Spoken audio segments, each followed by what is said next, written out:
You're hyping up the bot lane right there, Freak. It's interesting. I mean, Zeri is the champion that they had lost on in the head-to-head back in week 8. Aphelios is up, Jinx is up. Yes, they've had slight nerfs in the recent history, but Zeri's still right now the queen of bot lane as far as Cloud9 is concerned. I tend to still see the Triforce build. The crit build is actually pretty comparable. I think there is room to move to a more late game style. Nautilus, the obvious answer, point and click CC to lock her down. Exactly. Whenever you look at Zeri, need some point and click here. An early Diana lock-in makes you think possible Yasuo combinations as well. Diana Renekton, the one to instantly here. Summit knows that he's going to have to blind pick regardless because red side here for 100 Thieves, they can save their counter pick for someday till later. So they just lock in the combo already. Diana plus Renekton, definitely that feared AD AP combination. Maybe also floating around the Yasuo combinations. Cloud9 as an organization, their academy team was one of the first teams to introduce the original Gragas Yasuo combinations, and Diana Yasuo is kind of the next level. Yeah, Blabber's run that a ton of times with different mid laners. He's very comfortable in any sort of Yasuo setups. And what's interesting by taking the Renekton earlier is it allows more bans to be thrown at someday for potential matchups. It does mean double counter pick now for 100 Thieves, assuming they get a top laner into a mid lane counter pick as well. But for C9, that means they get to actually pinch that champion pool a little bit. So let's see if 100 Thieves wants to counter pick every single lane, because they can grab a top laner at the end of this one and then still grab a mid laner late as well, or make the choice to grab a blind mid and take a power pick down there. Right now, the Lucian ban is, of course, aimed at mid lane. We saw Fudge play earlier. Didn't look great, but that's okay. Ari dropped off the table as well, and as Xayah comes through, have seen her rise in priority. And she's really good versus Wombo combo comps. If the Diana is going to be paired with something which you expect it to be, Diana is a dive champion. Woo! Xayah is premier counter dive. Yes. I missed the fans. There's so many good much. signs. Yes. Oh, can't wait for the first kill to pop off. Yeah. But more of solo lane bans come through here, banning away Aatrox even, as Aatrox is also a flex pick for solo lanes. Could be moved around. It's interesting because the Renekton as well is technically a flex pick. Fudge can play that mid. I would have thought you saw the Yasuo ban. We were hyping it up. It didn't come through. So in some sense, 100 Thieves is kind of saying we probably have an answer that we're prepared for. The Ahri is something that sometimes people play into it. That was taken away already. So I wonder what 100 Thieves kind of has in their back pocket, or if Cloud9 is going to pivot their mid lane. And as always, 100 Thieves, they're happy to have someday go the tank route. And I actually like doing that, especially in game number 1 of the series. For a best of series, gives you those layers that you can correct with later. Quickly answering with some split push possibilities though. If you see the Ornn early here, the rise from mid lane for Fudge, we'll see how much he can get some roams off. Renata Glass locked in, and Channer in the bot lane can definitely scrap really well. Again, Zeri likes to fight, and you really want someone aggressive who dives in. You take the first death, you revive anyway, nothing comes through. And that's exactly what Diana kind of wants, so I think she suits well in supporting the jungle here. Blabber with an AD top laner and doing that damage himself. Victor gonna come through, the solid scaling mid for Abadaga. This is exactly what I kind of expected 100 Thieves to go into game 1 with. A very standard front-to-back team fight, multiple forms of engage, multiple forms of frontline, but plenty of damage still with the Victor and the Xayah. And this is kind of throwing down the gauntlet on Cloud9. They think they can neutralize Summit and then become a better team fighting team in the 5v5s. Exactly, and this is why it's so fun to do best of 5 series here. You get those iterations, and game number 1 here, a little bit of testing. Reaper very well known for this. Well, I love the sound of play. I love the sound of an audience in attendance, and Cloud9 versus 100 Thieves have themselves a best of 5. 2 absolutely stellar team, the last 2 defending champions of the LCS. A new budding rivalry and 2 excellent rosters coming together. Renekton Ornn in the top lane. Bot lane has been such a big deal for these teams so far. FBI and Huhi. It had been a rough go at the beginning of the split, but they've come to peak at about the right time. A really a best of 5 to determine who's gonna make the run. Level 1, level 1. Oh, okay. That probably was still gonna be a lot of damage. Blabber sure to walk out. Anchors up soon. Flash into the road. He's not in flash range over the wall. And it's gonna be enough. First blood and a wasted flash. And it's on Abadaga. The Victor in mid lane. Accelerated scaling here for the Thieves. This also helps out getting your Hex Core upgrade quicker. Every takedown for Victor means more. That is the crucial level 1. When you have Nautilus, you charge down mid lane, you absolutely blitz it, and if no one's mid, you can spill over into a side brush unseen. And this is the critical mistake. No one was watching mid. You still have to risk a flash, and because they don't do that, Blabber gets engaged on, and it's not even a clean execution. Yeah, Huhi there, the wall's a little bit wider than he remembers, but it doesn't matter because Closer hit that Q, and as soon as Closer hits the Q, he knows they can go all in. Flashes for it. They're getting hyped. The fans are hyped. We can already feel it. What better way to start out our first playoff series? Oh, and Summit can't even get the ward back, so, I mean, really just a mental breaker there. Yeah, see? We got the sad V. He knows. Yeah, you can't kill my ward, man. You aren't killing me either. Tank in the top lane, gonna get himself plenty of armor. The question is it gonna be enough? Yeah, Papa, you know, put together a good roster, right? Grabbed the best parts of Golden Guardians a couple years ago, got Abadaga at the summer split, and it's been off to the races. 100 Thieves have looked good. I also want to point out, off of that first blood money, Abba had plenty of time to back, and so he actually gets to start lane with Corrupting Potion and the Doran's Ring here. So Victor is going to have way more pushing power control early on. More mana regeneration, more AP to shove down this wave, and that's very detrimental to a Ryze early game. Ryze wants to be able to push out the minions and be able to roam to the side lanes here, but you can see Abba taking control of that mid lane already. Definitely a 1-3-1 comp for the side of Cloud9. Like you said, it really turns on at 6 when you get the ultimate for Ryze combined with the Diana and the Renekton ultimate that can all kind of kill even an Ornn underneath turret. But if you can never get Prio, it becomes a lot harder to make those plays. Good scrap on the top side. Of course, you know how much kill pressure there actually is. No one's got the Ignite right now. You did go Spellbook on Sunday. You have to wait till 6 minutes. So knows there's no threat. And just going to push in the wave, keep the health bar up, and looks like no crash right now on a Sunday. And what you want to do whenever you get pushed like this early as a top laner is move in and get deep wards on enemy jungle, so you can do some enemy jungle tracking. Junglers always rotate up to Summit's lane, no matter what team you're on, looking for those early Summit plays, and Closer is here They're first. gonna find the knockup. Q's gonna land. The rest of it's gonna matter, though. He follows through. He flash follow. Closer's in for the second. Someday knocks him up in turret range to start it all off, Freak. It was perfect setup there, and the Thieves, they do not miss. They're continuing off of their win over Cloud9 in Super Week in dramatic fashion here. God, such a good gank by Closer. The thing about Summit that you were talking about, when he gets targeted by enemies, he actually has a -4 jungle proximity difference, meaning that there is more time spent by the enemy jungler around him because he's pushed up like this all the time, and you can find these opportunities to go in. I love this. While Knockup snipes the Q in, then goes for a ward hop, then kick, then flash follow. Using the ward hop to bait the dash out of him allows him the Q to still follow up, so very well executed by Closer. Looking for round 2. Gonna have a Lee Sin coming around as well. He's gonna have the knockup here. No flash to follow away as well. He's gonna guarantee the knockup into the follow. The ward hop into Q2 again.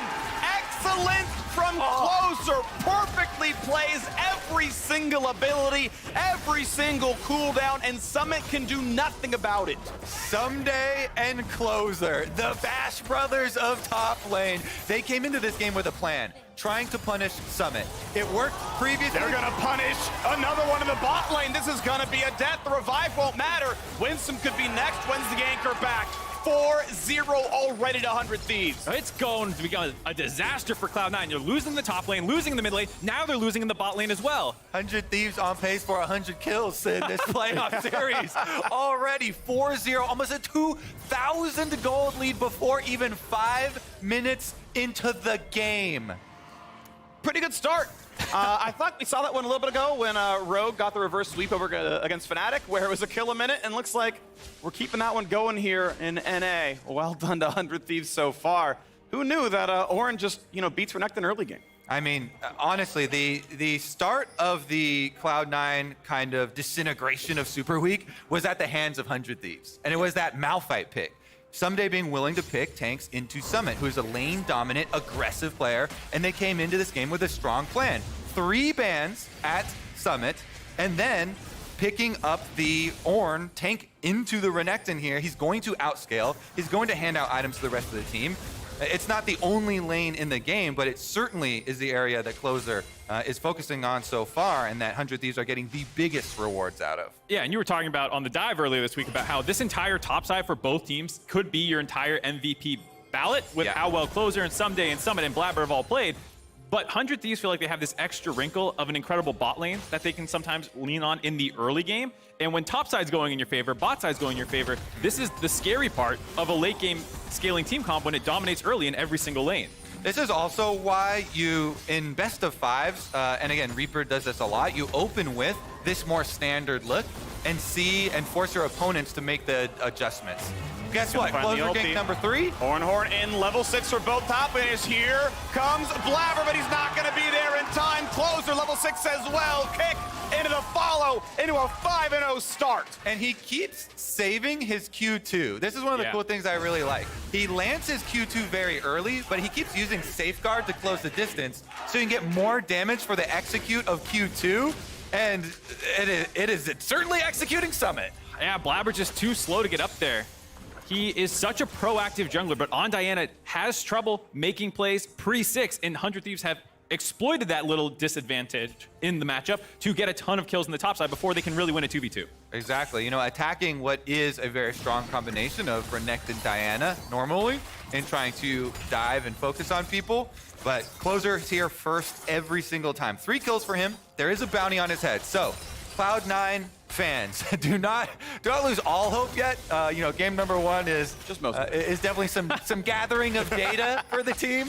And you can have some shards of hope, some remnants here still, if you can pick up maybe this bounty onto Closer and you know, try and get something working back. You're gonna have to make it work real quickly though, because this one is definitely trending towards the 100 Thieves scaling. I mean, you're definitely on the copium takes though when you're like, at least the 3 kills are on the Lee Sin with the bounty. At least we scale with Renekton. Forehead, you know? It's mostly at least there's multiple games in this series. Yeah.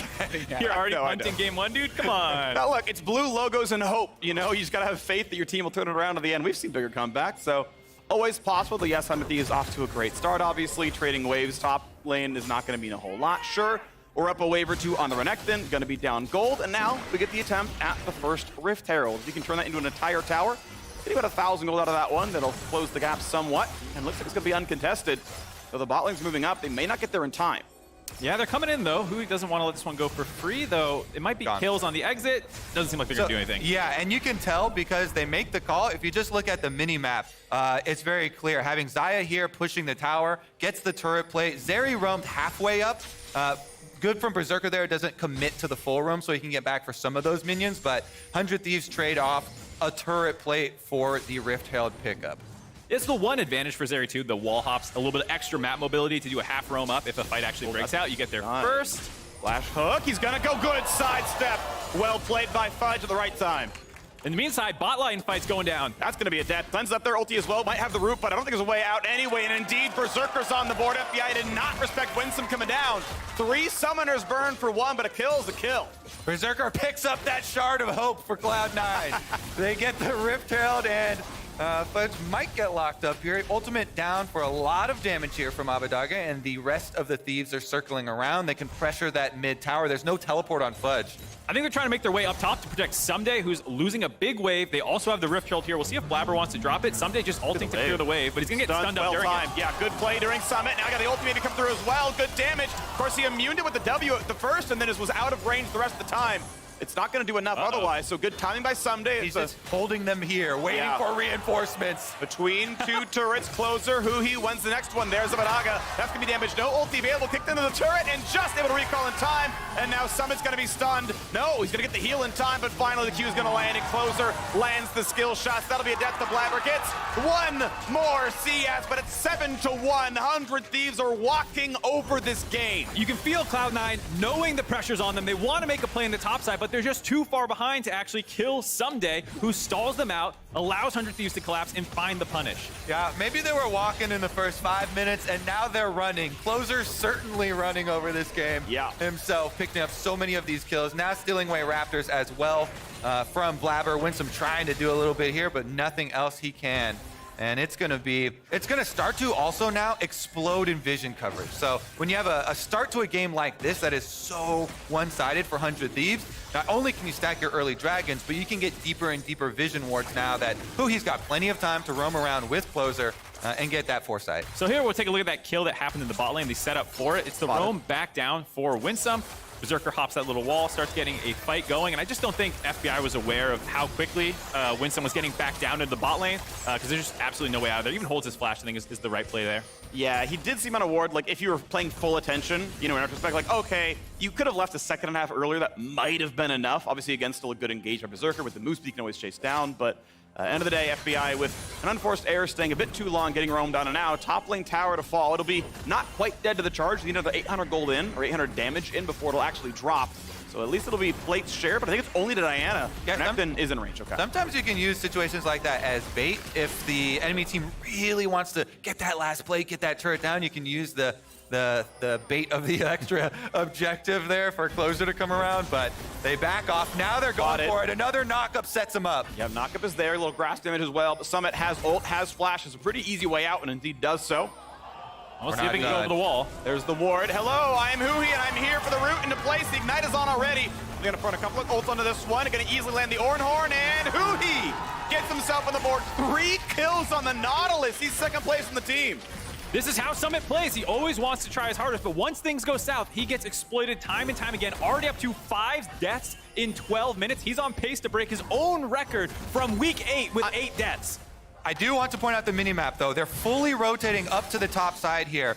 100 Thieves are sacrificing bottom side to completely switch the matchups. FBI walked his way all the way from bottom up to this top side of the turret to get away from some of this 2v1 action. And Berserker after the first kill there. The Trinity Force spike on Zeri is very scary. Yeah. So just trying to get over the top to farm up the extra minions. I gotta say, that was concerning. The any % lep speed run by Summit, who's at, Oh, no. I think, 0, 13, and 2 in his last 2 games against 100 Thieves. Like, you're getting close to that, like, ominous scoreline. Oh, once again, that right there could have been used as bait. That turret plate that's going into the dirt to minions, Feels bad. It could have been picked up if you had God vision for FBI, for 100 Thieves. But he doesn't know if anyone's around, and this goes to show he is playing safe now because the team has such a big lead. He doesn't have to greed for that turret plate, even though it was possible. Yeah, with how well things are going on the top side for 100 Thieves, you just don't want to be the reason that Cloud9 finds a foothold back in the game after that last death. So I respect that out of FBI. Right now, everyone is being carried by Closer. You are in the Closer kangaroo pouch getting hopped around a little bit. Okay. I'll give some credit to Someday. Thank you, thank you. He's done a great job setting it all up, but the 4 kills are on Closer, so he's whose pouch you're in. Fair enough, fair enough. Funnily enough, too, actually, Huhi's getting a lot of last hits on the Nautilus, has a bounty on his head, and Nautilus definitely has a tendency for giving up the bounties, so Cloud9 will focus on those areas. It's going to be difficult, though. As we said, the map has been flipped since 100 Thieves started the swap, with the duo swapping up to the top side of the map. They want to leave those top laners down by the bottom side while there is no dragon, and take as much as they can here off of the Cloud9 blue quadrant. From the blue buff, the lace is gonna land it pretty well done. Abadaga gets the blue steal. Out they all walk. Fudge and Blabber want to try. Romor. Ooh, into the red pit. He really wants this one. He's gonna have the flank. Will the root be good enough with a blast plant there? There's no way to lock him down. Oh, no. And Blabber can't fall his way through. Hook right in. That's gonna be a death. There's no way you live through that one. Puts the ulti down. Gets the revive. Does he get one back in time? No, he's gonna burn down. Already gonna happen. Closer just barely walks out, and now it's gonna be a 5v4. Here's Ornn. Knock up on a 2. Shelly could help, but it's not gonna be aggro just yet. Summit gonna find yet another death. 6 now on the board. And 100 Thieves lose nobody in this action. I thought maybe Cloud9 could finish off the kill onto Closer, but not today. Closer lives again, and 100 Thieves will pick up the Riptail number 2. See you in game 2. Looks like calling game 2 over. half of them are out already. It's not that bad, guys. Come on. It is that bad, For Mark. game 2, I meant. You don't need to. Don't call it game 2 over. But yeah, this game is definitely a disaster. They tried to make a play there because they had Summit roaming up first, and this is not a comp that's going to win by scaling. So as trolled as this might look, this is a fight you do need to try and pick. You have the number advantage. Summit is here way ahead of Someday. It's just that blast cone stopped Blabber from getting the pull in on Abadaga. That's where they wanted to focus down. Closer goes in there, acts as a frontliner while they wait for Someday to show up. They're able to actually kite this one out. Finally, Someday allows them to turn and start picking up some more kills. Those margins were close, right? If it wasn't so far ahead, like that would have been the kill. The revive on Blabber, the non-death, and that fight looks so much better if there's like 500 gold difference. Like that fight's actually a W for C9. Meanwhile, Someday waiting in the brush down there. He is going to be scaling massively now. Closer's at it again. That's probably a death. Nice ward have to follow up, and that's going to be a kick into a teammate. It's not quite hit Berserker yet, but you're still going to get it. The revive means absolutely nothing. They chase him down. They don't need to. I think Berserker, hey, good setup. Gets the wall hop, anchored in place, but that's the mechanics you need. Good play. Also going to mean nothing. He's safe. Yep, just burning the ult to make sure that Blabber and Berserker don't find a re-engage onto who. He's still a nice play by Closer. Absolutely popping off this game. Fudge is going to be okay. And Closer, this is such a huge game for him. I don't think he's played in front of a crowd in playoffs so far for the LCS. I don't think that's actually been the case. He hadn't had an opportunity to. And to have a mental block against Blabber, there's that famous clip of him freaking out against Blabber in this game to absolutely run over it is such a huge moment for Closer. Looking really good right now. 100 Thieves looking at back-to-back LCS titles. Maybe the newest dynasty in the league. As Blabber wants in, looks for who. He puts the ult. That should be a kill. And indeed, 600 gold to Blabber, 150 Berserker. That is a 750 gold swing. Now it's going to be answered by the second Dragon of the game to 100 Thieves. It's going to be a slow stack, but at least you got, you know, a fifth of the gold lead back. Yeah, it's a valuable one. That's why we always point out these bounties. The bounties on the champions for kills, as well as the bounties on the objectives that we kind of expect to pop up at some point in this game. Turn on soon, right? With how 100 Thieves have been running over it, stacking up the dragons as well.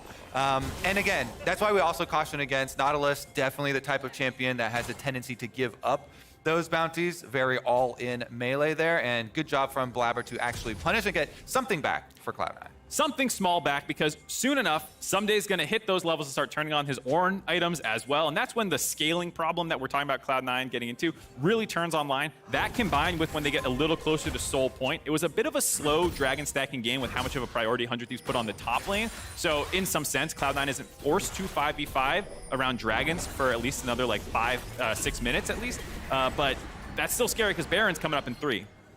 Or 2, I can do math. Sure. I mean, if you round up, you know. You should round up, probably. Yeah, I mean, this is how like, people tell times, like, oh, it's in the third like minute. 8 seconds. Yeah. All right, guys. I mean, if you round to the nearest 3, then it's accurate. I don't know who would do that, but, you know, Mark, it's your choice.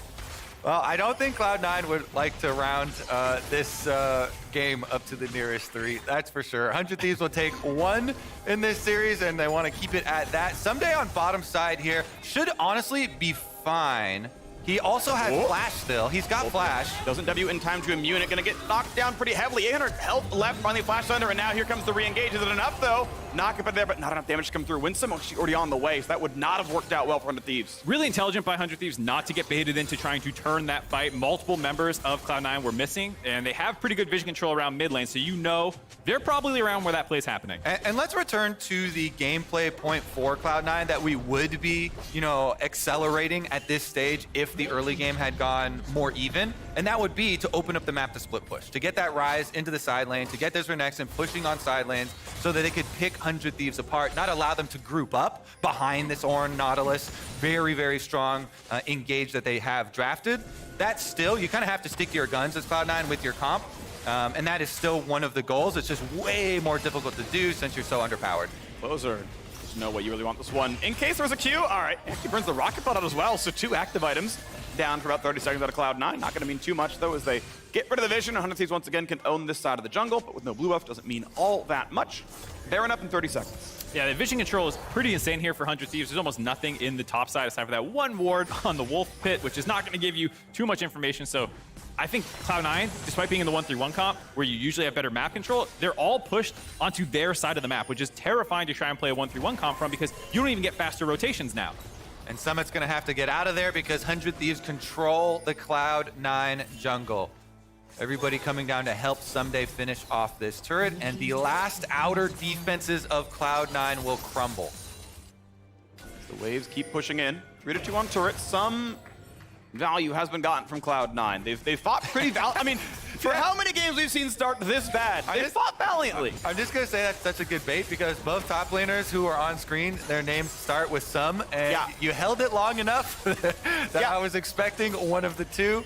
Well baited. Nah, easy one right now. All right, well, a little bit more gold earned. And Abadaga and Fudge, you know, ultimately have just been, well, we're chilling, getting farm, we'll show up to team fights, you know, kind of doing a couple of scraps back and forth, but hasn't meant much from Abadaga's side as he's been the one engaging those.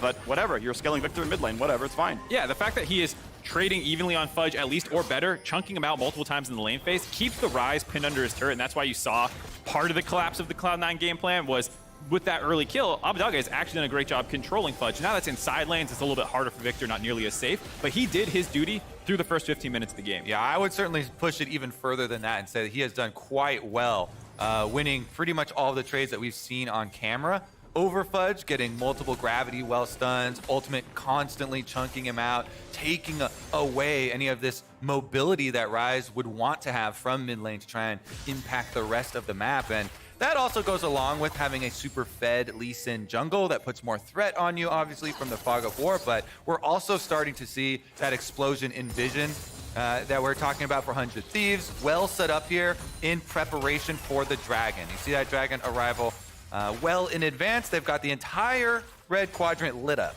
And this is the point I was making about the slower Dragon stacking. Cloud9 are moving down. Maybe they just decide they want to fight it now, even though it's not on soul point, just because the further they fall behind in gold, the later it gets, the more Ornn itemites turn on, like the harder it becomes to win from here. So maybe they fight this, but with the vision control, you can see they're sacking it, wanting to get farm on side lane Rise, let Renekton catch farm. They're trying to hold out as long as they can before they're forced to take these 5v5s. Yeah, it's an interesting discussion to think about, right? Because I think, yeah, if the game, like, gold lead remains pretty stagnant, it actually probably gets worse for them over the next, like, 8 minutes, right? Like, a 5K gold lead at 30 actually probably feels worse than at 22 as the champions scale up. So that, on that one side, like, yeah, okay, maybe you go early. However, if you think they are mistake prone, and it's like, but we can find something in those 8 minutes by just playing really standard and finding the opening, then, okay, patience will reward you. I think you have to be a creature of opportunity when you're in situations like this. And you have to just be ready to jump on any circumstance that will give you this unexpected advantage. That's certainly something that's very hard to do because you don't have the vision and you don't have the time, the luxury to set up for it. But that's kind of what your eyes are always on in these scenarios. And once that neutral objective drops, you get back into this more spread out situation of the 1-3-1 that 100 Thieves find themselves in as well. And that's when, even without vision, because you are behind in tempo, you still just kind of need to force a play and try and get there first. And when the map's more spread out, it's a little bit easier to get that initial kill. And then, you know, it's kind of 50-50 from there if you can win the fight from the gold deficit. Now, Cloud9 would love to introduce some chaos into this game so that we divert from the normal pathway that 100 Thieves have ahead of them to cleanly finish it out. Someday already getting the Ornn upgrade down there onto Xayah, and now we've got a river fight. Knockup is going to Zhonya's what could have been the root, I believe. A flash backwards. No, not going to find the Berserk, but a great Zhonya's and an ulti. Nothing landing for Blabber. Goes for broke and comes out penniless. Ulti coming across, going to land a knockup on a 1. Gravity Storm, or at least the Chaos Storm is still there. Berserker low, but not dead. And that's so much lasting damage, you can just go over to the Baron. They have so much sustain. They can easily tank this one up. This is going to be 100 Thieves. 23-44 into the game. Baron buff acquired. 100 Thieves looking good on the way to the first win of this best of 5. Picking up the Baron. Cloud9 sack it completely. They're just going to push other lanes, try and delay this Baron reset as much as they can. And this is such a meaningful game for 100 Thieves, who had a very slow start to this split. So many people, even their own fans, starting to doubt this team as defending champions. But in this game, they are showing that Super Week was not a fluke, and they are certainly demolishing Cloud9. Here's another look at the face check and the hook from Nautilus. Yeah, this is well played. They go in, they get this stopwatch out, then Huhi flash away, make sure he doesn't end up rooting any of his teammates accidentally. Then the trade stopwatch for closer baits Blabber in. They're able to finish him off, and just the zone from the Ornn ultimate is enough. Huhi's having an incredible game. The level 1 charge down mid just using the Nautilus kit correctly. He was someone who was criticized in the first half of the split, not having a great time, and he is popping off so far in this game. Using that kit correctly, hooking into the wall for the distance. Hey, man, it's the pressure. It's the pressure of the level 1 that made them sack mid, all right? I love it. I love it. I'm here for it. All right, Someday freely able to move down to bottom side, even seeing multiple Cloud9 members. It's a 4-1 split push for 100 Thieves. You can see on the minimap, Cloud9 have committed Rise to pushing on top side because they're saying, hey, we cannot fight this 5-on-5. Try and get something back for us, Fudge. Try and get some money.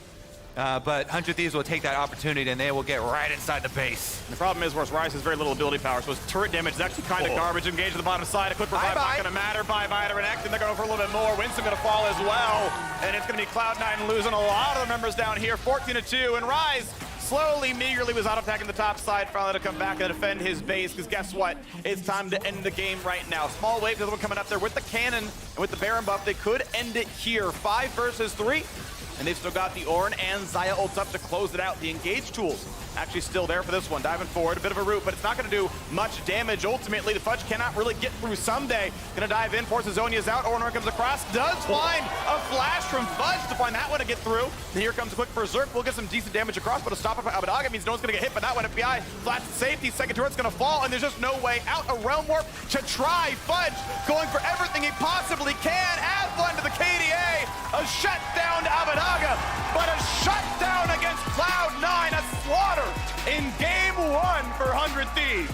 And in Game 1 of the playoffs, the 100 Thieves finally look like the defending champions, and Closer looks like that MVP of the finals as well. 0 deaths on Lee Sin. Camping Summit in the beginning of the day, set up by Someday in so many of these ganks, but absolute control from 100 Thieves. An absolute domination. They fired on all cylinders. You're talking about Someday playing well, Huhi, FBI, Abadaga. This, like you said, it's the first step for them to repeating in the title, but this is how they looked then on that run where anyone can carry at any given moment. They all do the right thing. And for Cloud9, that was as big of a dud for a first game in the playoffs that you can have, which everyone was hoping to see something a little bit more after a disastrous final week.